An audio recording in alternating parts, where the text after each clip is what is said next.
तो इस एपिसोड की शुरुआत होती है अपनी डॉगी से, जिसकी कुटाई हो चुकी थी एलिजाबेथ द्वारा। हमने देखा था हड्डी पसली उसकी एक हो चुकी थी, तो जैसे तैसे उसको रिपेयर कर रहा था। वो कहता औरत एक नंबर की पागल यहाँ पर है भाई, मेरे मास्टर से टेक्निक सीखती है और बाद में मेरी ही कुटाई यहाँ पे कर देती है। तो अपने आप को रिपेयर कर ही रहा था और उतने मुझे सॉर्ड यहाँ पे थी, वो आ चुकी थी, वो डर के मारे जा भी चुकी थी। अब वापस जैसे निकलती है फिर से हमारा डॉगी दिखाई देता है। ये डर जाते कि शिट यार वापस कैसे आ गई, डोंट वरी मैं वापस से चल जाती हूँ। वो वापस से चल जाती है और कहती है कुछ भी हो जाए उस डॉगी से जितना दूर हो सके ना उतना दूर मुझे यहाँ पे जाना है। लेकिन घुमा फिरा के डॉगी के सामने ही आ जाती है, एकदम बौखला जाती है भाई चल के आ रहा है।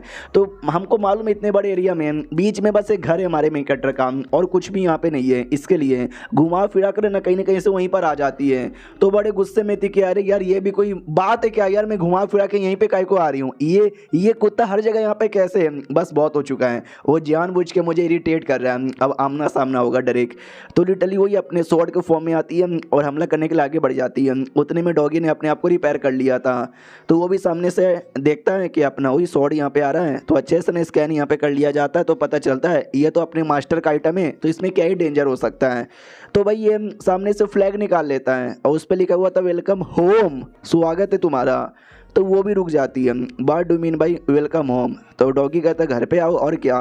तो जैसे घर पे जाती है तो लिटरली भाई ये उसका ही घर था, जी हाँ ये उसी का घर था। तो ये भी कहती फाइनली मैं आ गई उसी घर में जिस घर में मैं पैदा यहाँ पर हुई थी। हमको मालूम है ये रियलिटी में भी एक वेपन हुआ करती थी और वो जो वेपन था वो हमारे में कटर ने ही बनाया था, कुल्हाड़ी वाला बना के खुश की वाओ यार मैंने फाइनली बना लिया। जैसे बना समझो उस समय छोटी बच्ची यहाँ पे थी और डाजुआन उसका नाम यहाँ पे दिया था और उसी द्वारा वो लकड़ी यहाँ पे काटता और ये थी बचपन से एंजॉय करती रही। धीरे धीरे टाइम गुजरा और ये छोटी से बड़ी यहाँ पे होती रही। और एक दिन ये लकड़ी काटने के लिए गया था और लकड़ी काट के जा रहा था और वो वेपन वहीं पे छूट गया था। इसने शायद एपिसोड 3-4 में या शायद 2 में ही बोला था कि मेरा एक वेपन है ना छूट गया, बारिश होने लगी और मैं यहाँ ले नहीं पाया। तो बेसिकली वही वेपन थी जो छूट यहाँ पे चुकी थी। हमारा मेकट निकल जाता है, इस पर ध्यान ही नहीं था। ये चिल्लाते रहती है रोते रहती है, चिल्लाते रहती है रोते रहती है, लेकिन वो नहीं आता।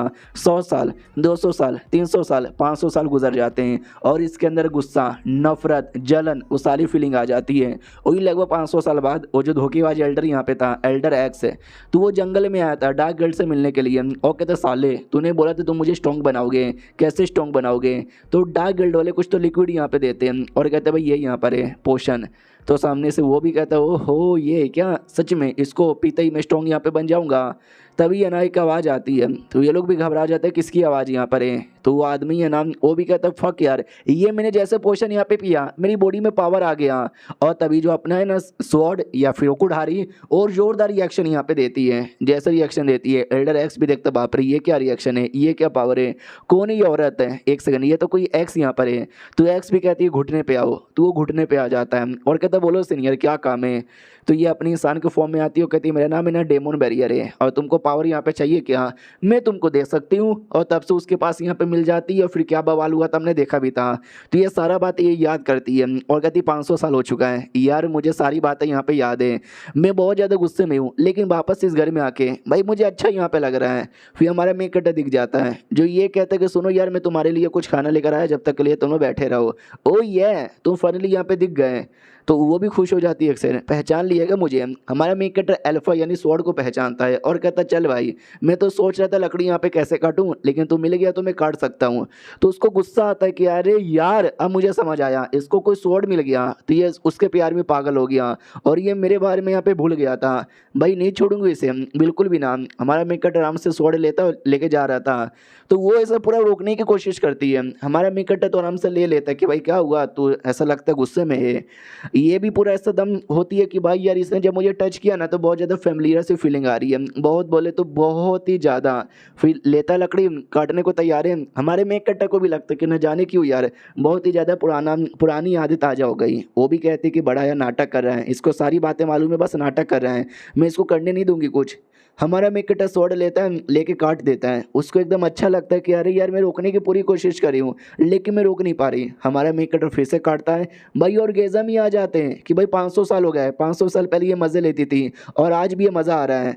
तो ऐसा अजीब अजीब सी आवाज़ें भी निकालती है। तो हमारा मेक कटर भी लाइक क्या हुआ यार अचानक से तो इतनी अजीब अजीब सी आवाज़ क्यों निकाल रहा है। हमारे मेक कटर की नज़र में वो बस एक मामूली सा स्वॉर्ड है, वो लड़की को देख यहाँ पे नहीं पा रहा। हमारा मेकटा ध्यान नहीं देता, फिर लकड़ी काटने पे ही ध्यान दे रहा था और इसको ऑर्गेज़म पे ऑर्गेज़म, ऑर्गेज़म पे ऑर्गेज़म, बड़े बड़े ऑर्गेज़म यहाँ पे आ रहे हैं कि भाई ओ शिट यार, और करते रहो, मज़ा आ रहा है। फाइनली लकड़ी काट लेता है और कहता है चलो यार, मैंने बहुत सारे कुल्हाड़ी यहाँ पे बनाए थे लकड़ी काटने के लिए, लेकिन मुझे वो मज़ा यहाँ पे नहीं आया जो मज़ा मुझे डाजुआन के साथ आता था। वो मज़ा भी क्या मज़ा था, डाजुआन इसी का नाम है। ये भी सोचती है एक सेकंड, इन्होंने मेरा नाम लिया, यानी मैं याद हूँ, ये मुझे भूले नहीं है। तो दिल में जो भी नफरत, जो भी गुस्सा है ना, वो सब गायब हो जाता है। हमारा मैं कटा भी कहते हुए यार बैरियर जा चुका था, जिसके चक्कर में मैं वापस बाहर साइड जा नहीं पाया अपने डाजुआन को लाने के लिए। याद मुझे उसकी बहुत ज़्यादा आ रही है। ये लास्ट टाइम है जब मैंने लकड़ी काटा, अब मैं नहीं काटूंगा स्वॉर्ड तेरे साथ। तो वो भी सोचती है एक सेकंड, चलो यार एटलीस्ट उनको याद है ना मेरे बारे में कि सारी की सारी बातें, इनकी भी मजबूरी थी, इसके चक्कर में आ नहीं पाए, वरना यार मैं बहुत ज़्यादा दुखी होती। फिर हमारा मेक कटा भी कहता चल यार, तू एक अल्फा स्वॉर्ड है, डिवाइन स्वॉर्ड, और तेरा काम है एडवेंचर पे जाना, मज़े करना, और अभी के लिए लकड़ी काट रहा है, मुझे भी अच्छा नहीं लगता, तो अब से तेरे साथ लकड़ी भी नहीं काटूंगा, मैं तो चला खाना बनाने। तो वो निकल जाता है। ये वापस आती है वही अपने स्वॉर्ड के फॉर्म में, वो कहती है अच्छा, तो ये दोनों आपस में मिल चुके हैं और ये दोनों एडवेंचर जाके करेंगे, और ये फिर से मेरे बारे में यहाँ पे भूल चुका है। ये गलत बात है, गलत हो रहा है मेरे साथ। एलिजाबेथ की ओर आती है जो ये कहती, बताओ यार तूने जो स्वॉर्डमैनशिप यहाँ पे किया ना, वो मेरा स्वॉर्डमैनशिप यहाँ पे था, डेमोनिक स्वॉर्डमैनशिप, तुझे कैसे आता है? तो ये भी कहती है कि वेल यार मुझे याद नहीं, बहुत साल पहले की बात यहाँ पर है, क्या ना भाई, उस समय मैंने कमाल मचा दिया था, और उस समय मैंने जो अपना स्वॉर्ड गिल्ड है ना वो भी तैयार किया था, लेकिन उस समय डार्क गिल्ड भी आगे आ रहा था, और डार्क गिल्ड ने पूरी दुनिया में बवाल मचा दिया था। कोई उसको रोकने के लिए, टोकने के लिए, मना करने के लिए आगे नहीं आ रहा था, तो मेरे पास ही कोई रास्ता नहीं बचा। मैं डायरेक्ट उनके एरिया में घुस गई, और लोग ढेर सारे बंदे सबने मिलकर मुझे इतना गंदा पेला ना कि भाई मैंने अपनी जान बचाई और भागी, और भागते भागते भागते मैं किसी अजीब से एरिया में आ गई जो आपका कल्टीवेशन करने वाला एरिया था। मुझे लगा शायद वो मेरा कोई डेमो ड्यून्स यहाँ पर होगा, और वहीं पे मुझे आपकी झलक यहाँ पे दिखी जब आप प्रैक्टिस यहाँ पे करी थी स्वॉर्डमैन का, और देखती मैं दीवानी बन गई। मैं बैठकर पूरा प्रैक्टिस यहाँ पे कर लिया, और आपको जो स्वॉर्ड टेक्निक है ना मैंने सीख लिया। हालांकि मेरा टैलेंट आपके जितना नहीं था, इसके लिए आपके टेक्निक सीख कर मैं आपकी जितनी स्ट्रॉन्ग यहाँ पे ना बन पाई, लेकिन जो होना था उतना तो हो गया। और तभी मेरे को आवाज़ यहाँ पर आई कि क्या तुमको स्ट्रॉन्ग यहाँ पे बनना है क्या? तो मैंने भी बोला यस, और मैंने उसके साथ हाथ मिला ली। वही था सी ऑफ डार्कनेस। हमारा मेन कटा भी कहता तो आगे क्या हुआ, ये भी कहती आगे क्या हुआ, हाथ मिला लिया, उसके साथ मिलकर फाइट यहाँ पे किया, और जो होना था वो हुआ। और आज देखो भाई आज क्या यहाँ पर हो गया, सारी की सारी बैंड यहाँ पे बज गई। एलिजाबेथ भी कहती है जो मेन चीज़ है उसको मैंने सील कर दिया था, और जिसने तेरी बॉडी में घुसा वो समझो बस उसका एक क्लोन यहाँ पे था। तो हमारा मेन कटा भी कहता यहाँ कोई टेंटिकल जैसा क्रिएचर यहाँ पे था ना, यानी शायद कोई ऑक्टोपस वगैरह होगा। ऑक्टोपस नहीं यार, ये दुनिया में मैंने कभी ट्राई नहीं मारा, टेस्टी होता होगा। तो एलिजाबेथ कहती है एक सेकंड, उसका भी खाना बनाते हो? सच्ची में टेस्टी होता है। हमारा मेन कट्टा भी कहता है यहाँ वो तो अलग अलग ब्रीड पे यहाँ पे डिपेंड करता है, न जाने तुम्हारा वाला कौन सा होगा। ये सोचती बाप रे, हम लोग सी ऑफ डार्कनेस के बारे में बात करें और इनको खाना खाने की पड़ी हुई है। और ये चैप्टर यहीं पे ख़त्म हो जाता है। तो मिलते किसी और वीडियो में, जब तक के लिए बाय बाय।